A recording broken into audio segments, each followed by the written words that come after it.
Intenté comprender la vida, pero me resultó sumamente complicado entender de qué se trataba realmente. Recibí el mensaje de que las personas no deseaban que yo estuviera cerca de ellas.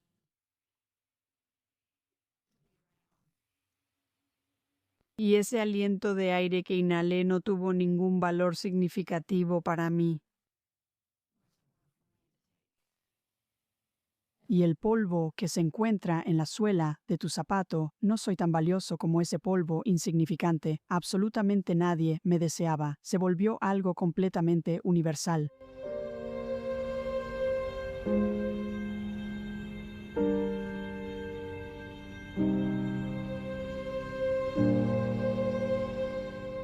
Mi existencia era como si me hubieran colocado en una habitación. Poseía una silla, disponía de una mesa y ocasionalmente venían y me ofrecían la comida. No abrían demasiado la puerta, pero sí se acercaban para entregarme la comida. Sin embargo, no tenía la posibilidad de salir de la habitación. Y continuaba preguntándoles insistentemente, ¿de qué manera se puede salir de esta habitación? Y había una ventana y podía escuchar a la gente afuera, podía oír a los niños jugando con los cachorros y a veces podía hacer que alguien se acercara a la ventana y les preguntaba con insistencia cómo se puede salir de esta habitación.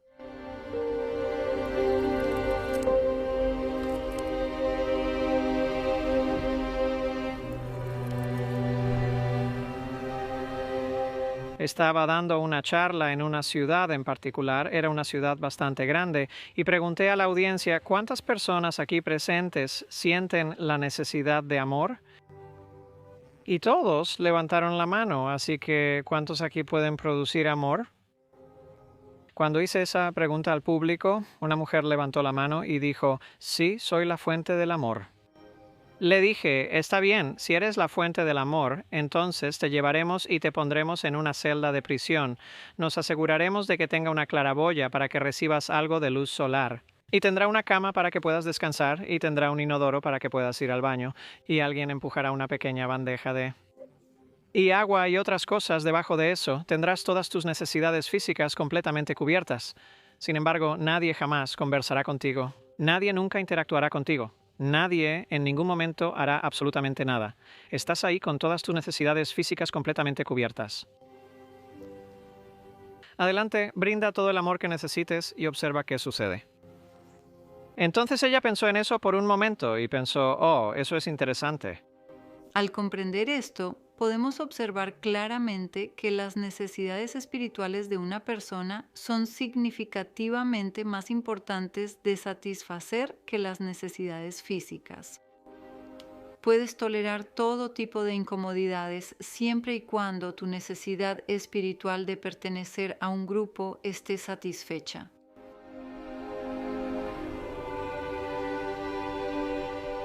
No lograba entender cómo ser realmente aceptado, ya que únicamente deseaba amor, ser aceptado y posteriormente ser comprendido. Y me decían, bueno, hay una puerta, ¿la ves? Simplemente pasas por esa puerta.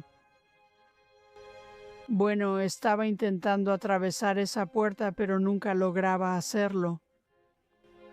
Existía como una especie de campo de fuerza alrededor de la puerta y no lograba atravesar esa puerta hacia lo que yo percibía como mi vida.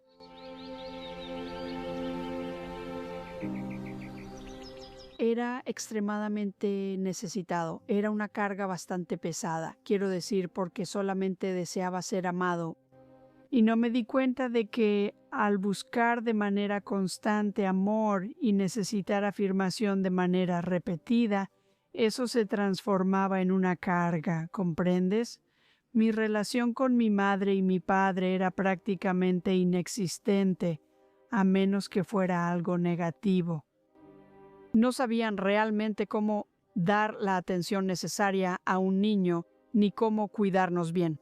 Quiero decir, teníamos comida en la casa y mi madre se aseguraba de que tuviéramos al menos 2 conjuntos para la escuela cada año escolar y algunas cosas así. No obstante, además de eso, ya sabes, nos asignaban responsabilidades para llevar a cabo en el hogar. Sin embargo, aparte de eso, no había una cantidad significativa de interacción positiva entre mi madre y mi padre, ya que su tiempo se consumía en los problemas que existían entre ellos. Eso nos preparó de algún modo. Nuestros hermanos, cada uno solo buscaba una forma de sobrevivir. Sabes, estar en un entorno familiar donde, en esencia, no existían directrices educativas. No llegué a comprender lo que significaba la tarea escolar hasta que estuve en 7º u 8º grado.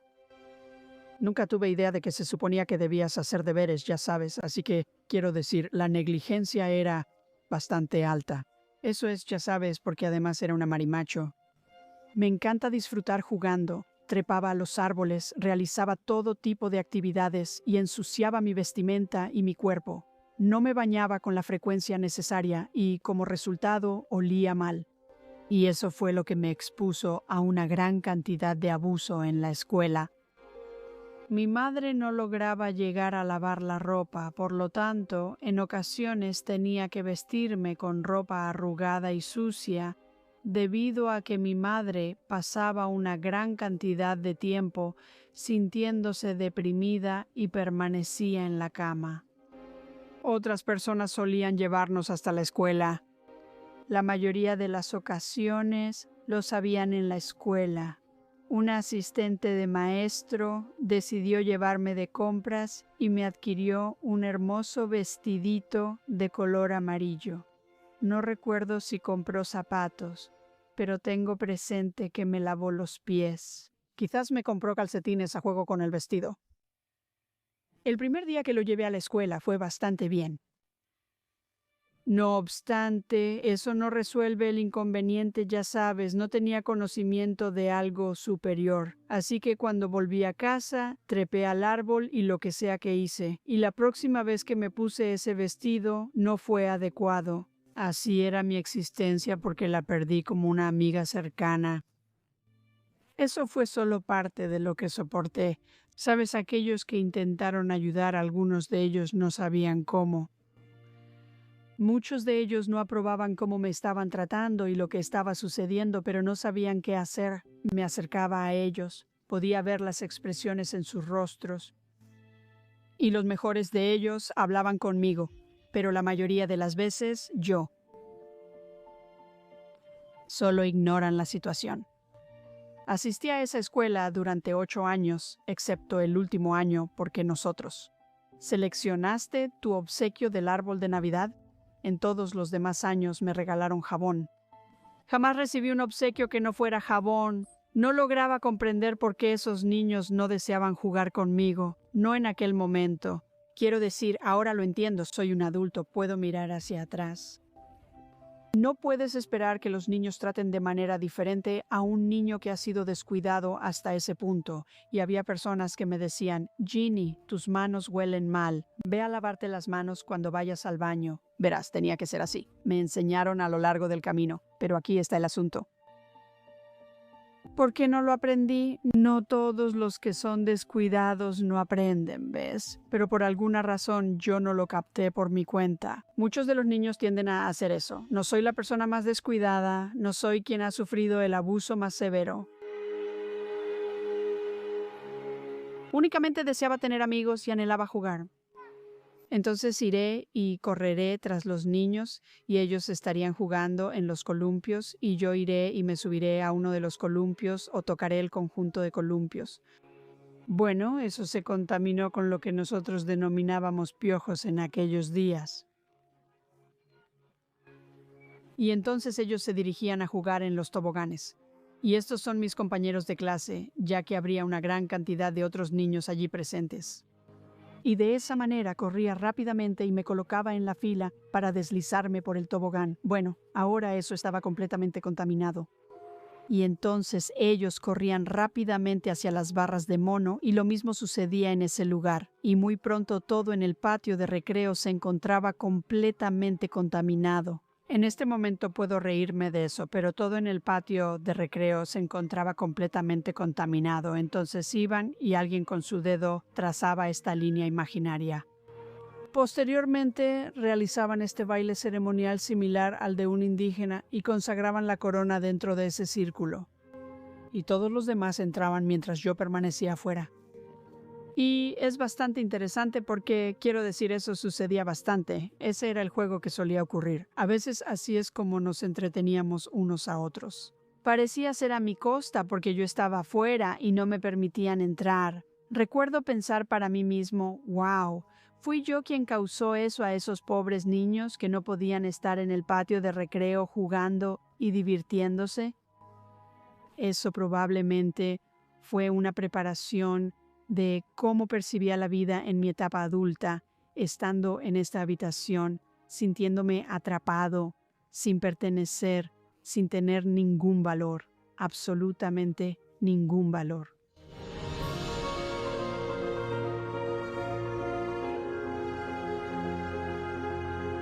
Afortunadamente, cuando llegué a la edad de 14 años, mi madre tomó la decisión de que iba a enviar a 3 de sus hijos a México. Mi abuelo es hablante de español, mi madre igualmente habla español, ella es originaria de Chile. Fue en ese preciso momento cuando logré liberarme del abuso que estaba ocurriendo. Había bastantes diferencias, formas de abuso que estaban sucediendo, abuso físico, emocional y sexual que estaba soportando, además del abandono. Pude encontrar personas en México que de alguna manera me acogieron y me ayudaron a aprender algunas de las cosas que no pude aprender de niño. Tuve una vida considerablemente mejor en México. Me informaron posteriormente, mientras estaba recibiendo terapia, que todos los tipos de abusos combinados no eran tan perjudiciales como lo fue la negligencia. El concepto de que nuestros padres nos hicieron daño en nuestra infancia o más tarde es muy común en la sociedad, pero surge de la creencia de que el niño lo considera como algo personal. Si el niño intercambiara su vida con la vida de Dios, entendiendo que soy un hijo de Dios, entonces todo lo que se le hizo al niño nunca más lo consideraría en su contra. Por eso uno puede afirmar: mis padres jamás me hicieron daño, porque en verdad lastimaron a Dios, no a mí. Imaginemos que te criaste en un entorno familiar que era descuidado. ¿Fuiste víctima de abuso por parte de un integrante de tu familia? ¿Sufriste abuso sexual? ¿O fuiste molestada por un miembro de tu familia durante muchos años mientras crecías y luego encontraste a tu príncipe azul que iba a rescatarte del infierno de tu hogar? Y posteriormente descubriste que él era físicamente abusivo e infiel, y así sucesivamente. Tuvieron algunos hijos juntos, por lo que decidiste quedarte con él, pero sufriste abusos físicos y otras adversidades en el camino. Lo que Jesucristo llevó a cabo en la cruz fue asumir completamente tu existencia. Y de esta manera Jesucristo se transformó en nuestro pecado por nosotros. No es que pecara, no es que se diera a ello, no es que lo aceptara, sino que se convirtió en ello. Y al transformarse en nuestro pecado por nosotros, Él, de manera similar a nosotros, estaba muriendo en la cruz como el perpetrador, como el culpable, pero también estaba asumiendo toda nuestra existencia. No solo desde la perspectiva de las acciones y palabras que hemos expresado y realizado que estaban incorrectas hacia los demás, sino también de cómo hemos recibido lo que otros han dicho y hecho hacia nosotros. Era completamente desinteresado, pero también egoísta. Se sacrificaba a sí mismo constantemente, era sin pecado alguno, absolutamente perfecto. Poseía la capacidad de realizar el bien y evitar el mal. Conocía plenamente su identidad. Era el Hijo del Padre Celestial. Pertenecía al Padre Eterno. Y de esta manera, al llegar a la cruz, tú y yo conseguimos acceso a absolutamente todo. No solo al perdón por este pecado en particular o aquel pecado específico o el otro pecado diferente, no, sino que tengo acceso a una vida completamente plena, totalmente justa, absolutamente perfecta, completamente desinteresada y también al pasado e historia y poder para superar y así sucesivamente. Y tengo acceso a absolutamente todo eso, incluyendo su identidad. El Hijo de Dios, el Hijo de Dios. Y de esta manera, en Cristo, tú y yo tenemos acceso a esa identidad, que soy un Hijo de Dios. Así es como Dios nos perdona. Te doy una nueva vida. Destruí la antigua. Puedes tener la capacidad de creer y hacerlo junto conmigo mediante la fe y aceptar una nueva vida. Así es como funciona el perdón. Ofrezco esto a mi paciente y les explico. Si aceptas la nueva vida, si en la vida anterior cometiste un asesinato, es como si nunca lo hubieras hecho. Porque ahora habitas en Dios, en Jesucristo, y Él se encarga de todo eso, ya no recae sobre ti. Entonces, cuando miramos a Cristo, vemos quién es el Padre y cómo es. Y así podemos ver cómo es papá, ¿verdad? Y cuando finalmente logras llegar a contemplar a un papá de esa manera, que te ama de manera profunda y se preocupa sinceramente por ti, teniendo siempre en mente lo mejor para tu bienestar y constantemente velando por tu seguridad, que está dispuesto a sacrificarse por ti sin importar el costo, ¿sabes? Entonces ese es mi papá, ¿verdad? Ese es mi papá, y a él pertenezco, y él me llama suyo, por lo tanto, soy de él, soy de él. ¿Qué te hace saber que eres suyo de esa manera? Lo transforma absolutamente todo, simplemente lo transforma absolutamente todo, porque ahora ya no eres únicamente tuyo, perteneces a él, ¿verdad que sí? No vives de acuerdo a tu propia manera, deseas vivir de acuerdo a su manera. No eres libre de hacer cualquier cosa que quieras hacer. ¿Quieres saber qué es lo que Él quiere que hagas? Él sabe lo que es mejor para mí que yo mismo. Y así simplemente cambia toda tu perspectiva, cambia lo que miras, lo que haces y cómo respondes. Y cuando ves su amor y su misericordia, entonces empiezas a recibir ese mismo amor y esa misma misericordia. Y la forma en que reaccionas hacia los demás se asemeja a cómo Él te ha tratado, y todo comienza a cambiar y transforma tu vida completamente. Déjame ver qué es.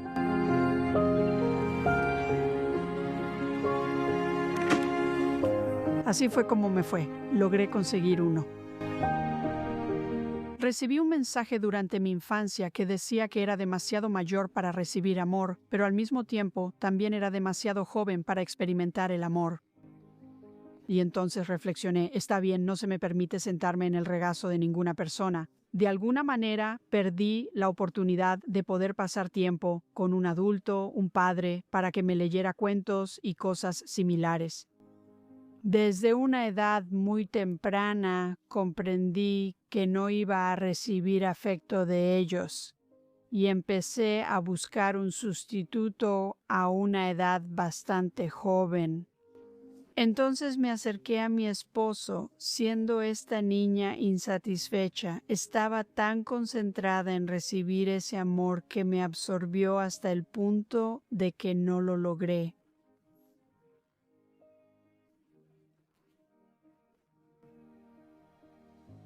No me concentré en absoluto en si estaba proporcionando ese amor. He pasado una gran cantidad de años.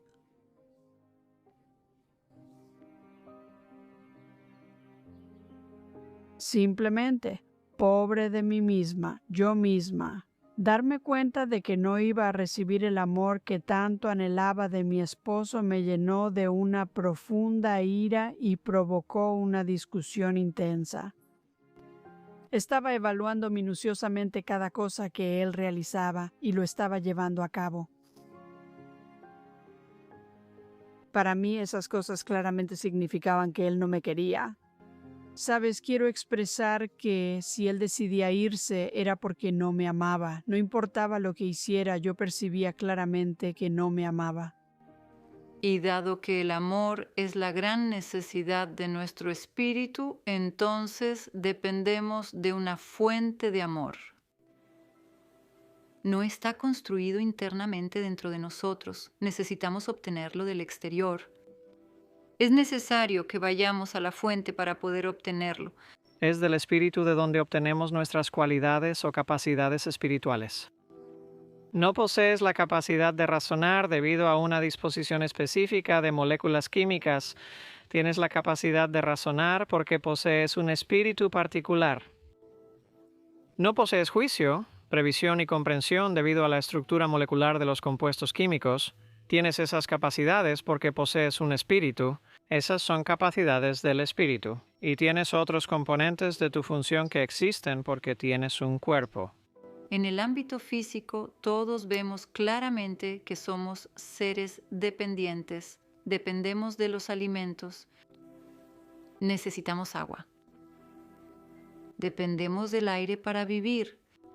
Esas cosas son completamente necesarias. Sin embargo, dado que no estamos formados únicamente de un cuerpo físico, sino que también estamos constituidos con un aspecto espiritual en nuestra existencia, entonces nuestro espíritu también es dependiente. Pero no vemos esto fácilmente. Cuando Dios creó el espíritu, considerando que no existe la posibilidad de funcionar sin estar conectado a una fuente, estableció que la conexión a dicha fuente fuera dirigida hacia Él mismo. Un automatismo en el espíritu que Él creó en el momento de la existencia. Adán estaba conectado con Dios por confianza y por fe, creyendo en su palabra. No había elección involucrada en esto. Sin embargo, en este momento, dado que esa identidad y esa conexión que originalmente existían, la verdad acerca de mí mismo, siendo una criatura de Dios, ahora se transformaron en la ilusión de que soy un Dios, cuando eso fue alterado.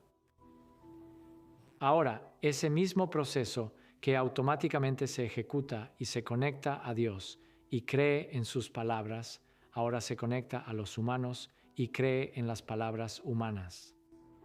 Es absolutamente inconsciente e incontrolable. Cuando tengo a Dios como mi fuente principal y tomo de Él, y Él es a quien busco por amor verdadero, Él es a quien busco por aceptación genuina. Él es a quien busco para pertenecer, armonía y seguridad. Todas mis necesidades y expectativas vienen de Él. Espero que Él sea bondadoso, y Él es verdaderamente bondadoso. Espero que Él sea cariñoso, y Él es realmente cariñoso. Espero que Él sea sincero, y Él es completamente sincero. Espero que Él sea leal, y Él es verdaderamente fiel. Entonces estoy completamente satisfecho, y sé que Él me ama en todo momento. Estoy completamente seguro de que Él me ama de manera total. Estoy convencido de que no existe ninguna circunstancia o situación que pueda hacer que deje de amarme. No necesito que ellos sean afectuosos conmigo para sentirme bien. ¿Requiero que Él sea de esa manera conmigo para que yo me sienta bien?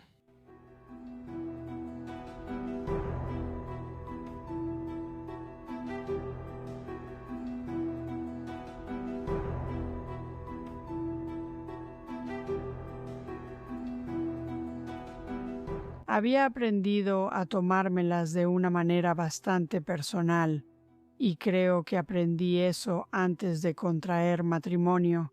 Cuando enfrenté esos problemas en la escuela, no sentía enojo hacia los otros niños. No me agradaba lo que estaba ocurriendo, pero no experimentaba enojo. La ira llegó muchísimo después. Parecía que si las personas no comprendían lo que estaba expresando, estaban lidiando con eso. Y para ser completamente honesto, no estoy totalmente seguro de si todavía poseía una considerable ignorancia. Pero la gente realmente no quería escuchar lo que tenía que decir. Así que empecé a repetirme mucho. Eso no ayudó porque la gente no quiere que le digan lo mismo de 4 o 5 maneras diferentes, el mismo punto.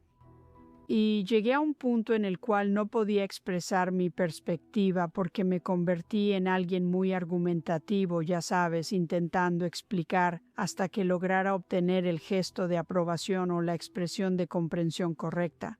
Quiero expresar que si no percibía la señal de que comprendían, entonces volvía a insistir repetidamente, ya sabes, y eso generó numerosos problemas. Entonces comencé a acumular una cantidad significativa de rechazo y finalmente terminé con un gran número de ofensas. Y si hubiera tenido la capacidad de dejarlo únicamente en las ofensas, habría estado bien. Sin embargo, no lo hice. Existen dos aspectos que ocurren con esa situación. Una de las primeras cosas que ocurrió fue que me sumergí profundamente en mi propia mente. No podía lidiar con la vida afuera. Así que decidí refugiarme en mi mente y me dedicaba a fantasear. Subía el volumen de la música. No era la mejor música, pero nutría mi alma porque estaba herido. Apagué las luces y me senté en mi mecedora, balanceándome de un lado a otro, simplemente balanceándome. Podía permanecer allí durante 6 horas antes de levantarme. Tuve hijos. Fue una situación desafortunada. Compraba su comida, pero no estaba presente para cuidarlos adecuadamente. Mi termostato para mi enojo se rompió.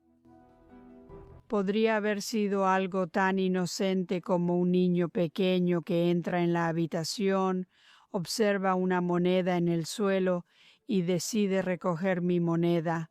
¡Oh, Dios mío!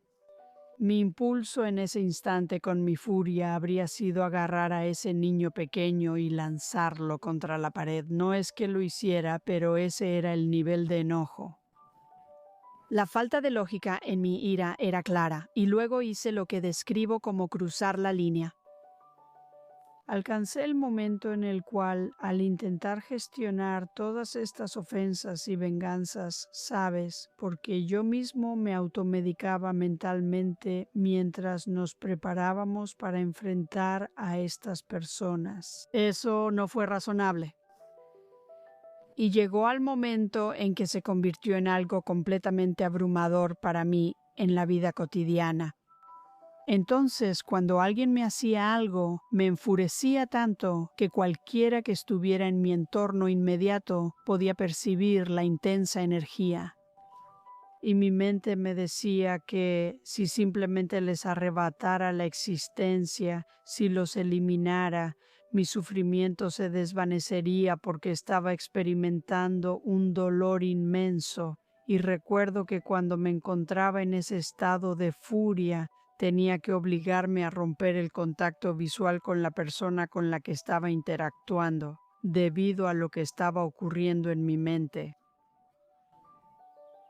Y de esta manera vivía en mi propia cabeza, y eso resultaba ser divertido. A veces era abogado, a veces era médico, a veces era bombero. Era lo que fuera ese día que satisfacía mi necesidad de ser aceptado y de sentirme importante, y ese era mi propósito. Porque yo era una buena persona. Nunca fui la mala persona. Siempre fui la buena persona. Supongo que a eso se le llama fantasear.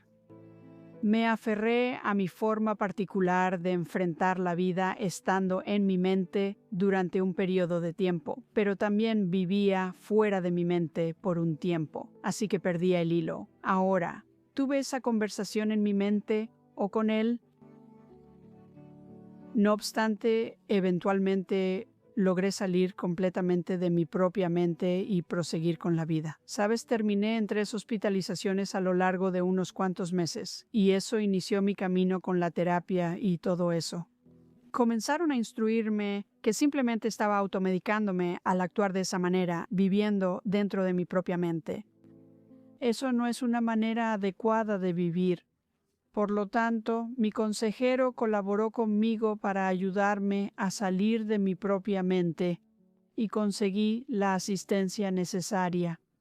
Logré cruzar nuevamente la línea para no tener que enfrentar esos sentimientos incontrolables, ya que, quiero decir, todo mi cuerpo reaccionaba a eso. Ya no es meramente un pensamiento, es como si hubiera cobrado vida por sí mismo.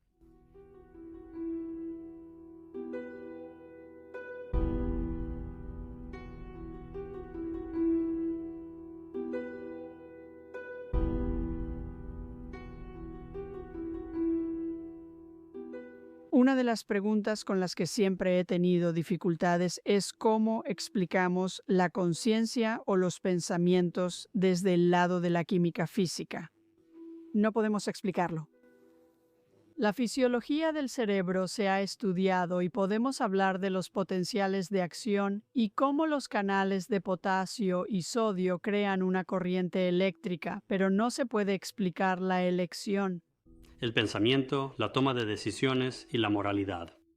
Es decir, estos elementos espirituales no se pueden explicar con la química o la estructura física. Cuando estaba terminando mi curso de neurociencia, me enfrenté a la siguiente pregunta. ¿Importan los pensamientos para la salud determinar si hay salud o enfermedad? Y dije, sí, claro. Luego la pregunta, ¿de dónde vienen los pensamientos? Así es como lo aprendí. En la conectividad de miles y millones de neuronas y esto en el espacio sináptico.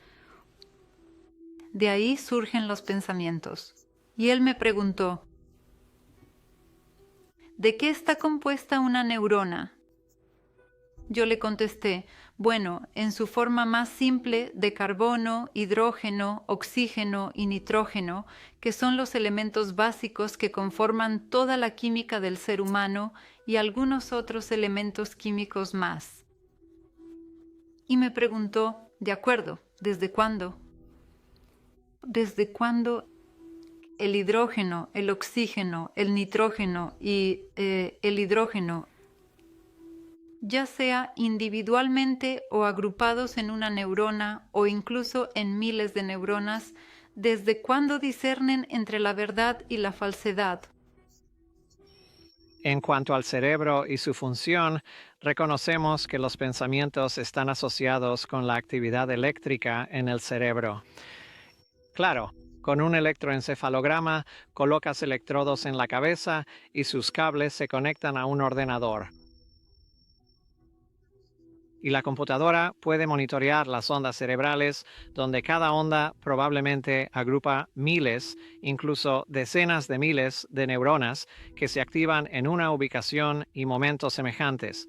Así que mides esa actividad eléctrica, observas sus patrones y logras determinar de qué parte del cerebro proviene esto. ¿Parece actividad cerebral normal? Es una forma de monitorear la actividad cerebral. Y tenemos la capacidad con nuestras herramientas científicas de medir en el reino físico, pero no tenemos la capacidad de medir en un reino espiritual y poder mirar más allá de eso. Entonces, desde una perspectiva puramente científica, al carecer de la capacidad para medir lo espiritual, se asume que todo es exclusivamente físico. Así que cuando uno observa la actividad eléctrica que ocurre en el cerebro, frecuentemente la ciencia la examina y concluye, está bien, entonces la actividad eléctrica es el origen y de ahí se genera el pensamiento. La filosofía científica sostiene que la ciencia se enfoca exclusivamente en el estudio de aquello que es tangible y observable, ya sea con un microscopio o a simple vista. Para que algo sea objeto de estudio científico, debe ser de naturaleza física. Y esto encaja perfectamente con el paradigma general, y el paradigma general es un paradigma basado en los fundamentos del materialismo. Y con el materialismo, el proceso de pensamiento es que la nada explotó y de ahí surgieron las cosas, y luego tuviste materia, y la materia, a través de procesos aleatorios, puede organizarse a sí misma. Y cuando la materia, por esos procesos, se organiza, se vuelve más compleja, desarrollando así una complejidad progresiva. Y cuando hay una complejidad suficiente de materia, entonces uno de sus efectos es la vida, ¿verdad? La vida es un efecto de la complejidad material. Y luego, cuando eso se vuelve más y más complejo y la materia puede autorregularse, esa es otra idea. Y a medida que se vuelve más y más compleja, eventualmente puede generar neuronas y luego impulsos eléctricos y luego pensamiento. Y luego, a medida que esta complejidad material se vuelve más y más compleja, puedes tener un pensamiento cada vez más complejo y eventualmente puedes tener moralidad, juicio, previsión, entendimiento, razonamiento, ya sabes, y estas diferentes capacidades que tenemos como humanos. No hay molécula, no hay partículas subatómicas, no hay combinación de partículas que tengan la capacidad de sentir, que tengan la capacidad de entender, que tengan la capacidad de autorreflexión, que tengan la capacidad de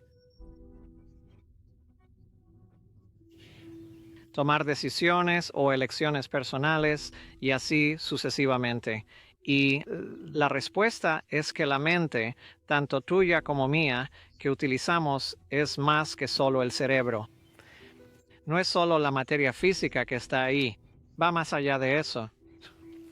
Y los humanos operamos con combustible y electricidad. Cada célula funciona como una unidad electroquímica.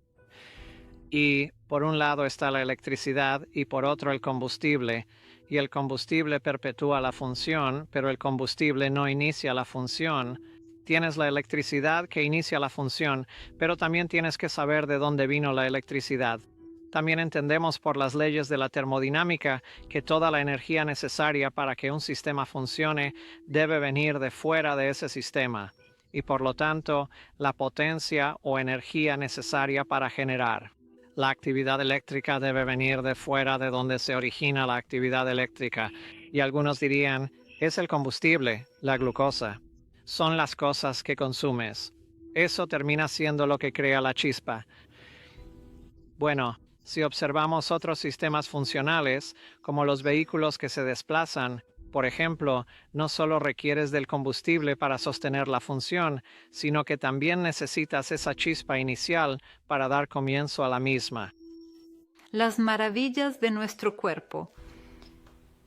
¿Por qué se rigen? Precisan alguien que les dé una orden, ¿verdad? Entonces tenemos que todos los nervios que se extienden desde las plantas de nuestros pies ascienden hasta el cerebro y específicamente a una capa muy fina que recubre todo el cerebro, que denominamos corteza cerebral. El cuerpo es incapaz de hacer nada sin recibir las órdenes de esta corteza, la cual a su vez recibe sus instrucciones de nuestros propios pensamientos. Y entonces, el impulso eléctrico que se puede medir en el cerebro físico, ¿de dónde se origina? Viene del espíritu y de la función del espíritu, de ahí obtienes esa actividad eléctrica. Como los pensamientos no son tangibles, no se puede biopsiar la mente de alguien ni hacerles una radiografía o un escáner de sus pensamientos. Se puede escanear el cerebro, no los pensamientos. Así que los pensamientos deben venir de un elemento inmaterial, de un elemento abstracto.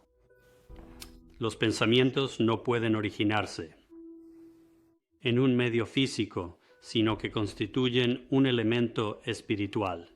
El cerebro, que es un órgano del cuerpo, como el corazón o el hígado, son órganos físicos que cumplen una función, diseñados para hacer lo que hacen, pero el cerebro no es la mente, ni tampoco crea los pensamientos. Siempre implica la estructura física del cerebro y todos sus componentes, por supuesto que sí. Y sí, para que puedas pensar, es imprescindible tener ambos. Debes poseer el espíritu y también el cerebro.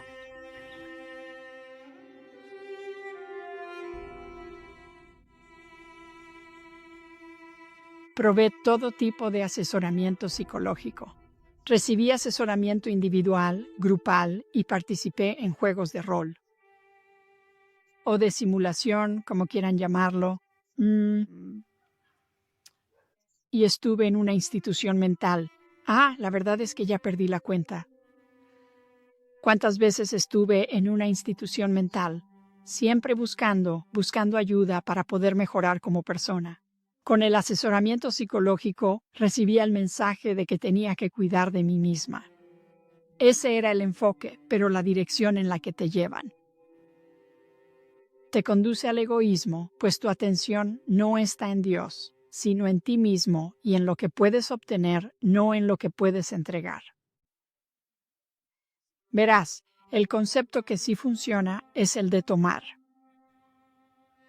usar, para dar, porque si sigues recibiendo y no usas nada de lo que recibes, quiero decir, Dios me ama. Dios me ama. No. Dios me ama. Lo asimilo. Lo utilizo un poco. Luego lo doy. Pero si no lo hago y solo recibo, Dios me ama, Dios me ama, Dios me ama, en poco tiempo voy a convertirlo en un ritual o algo así. No hay un dar. Solo puedo recibir, usar y dar para poder volver y recibir. Y esa es la única manera en que realmente funcionará y no hay forma alguna de poder alcanzar eso con la otra forma de ayuda. No me malinterpreten, sí aprendí algunas cosas buenas mientras iba a asesoramiento psicológico, pero no supieron proporcionarme las herramientas que realmente necesitaba para poder tener una vida plena y pacífica, con una hermosa y amorosa relación con Dios. Y yo creo que la razón por la cual no lograron brindarme la ayuda que recibí fue insuficiente porque no abordaron la razón por la que yo no podía tener una relación con Dios por mi identidad. Esas cosas no se mencionaron. Nadie me explicó que mi forma de ver la vida era un delirio. Eso tuvo que salir a la luz para que yo empezara a entender por qué no podía conectar con Dios. O sea, Dios estaba ahí mismo, pero no existía manera alguna de poder conectar, porque mi proceso de pensamiento era un auténtico delirio. Pensaba que lo bueno era malo y lo malo era bueno. Y sabes,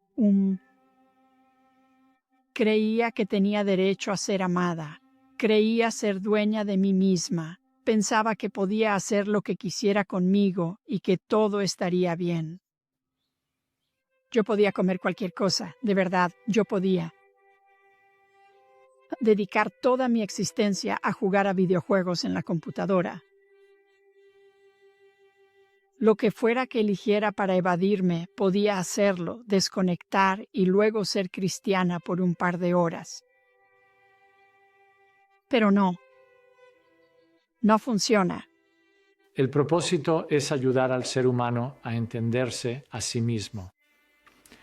Y dado que el engaño vuelve nuestra vida muy miserable e incluso nos enferma, mi razón principal es que las personas deben ser libres en su propia mente. La sanación está en la esfera de acción de Dios. Puedo parar de cortarme, pero no puedo sanarme. Debo aguardar a que ese programa que Dios ha establecido en la naturaleza logre reparar el daño causado. Y así es, con todo el asunto del todo el trabajo que hago. Como creo que es una gran carencia, el no conocernos a nosotros mismos. No conocemos la ley por la que todo funciona. No conocemos nuestra estructura general. No sabemos cómo la mente y el cuerpo trabajan juntos, cómo el espíritu genera el impulso eléctrico. Así que es un trabajo que explica a la humanidad, que muestra lo que está mal en ella, por qué hace lo que hace. Así que es hacer a los humanos libres y como resultado también sanos.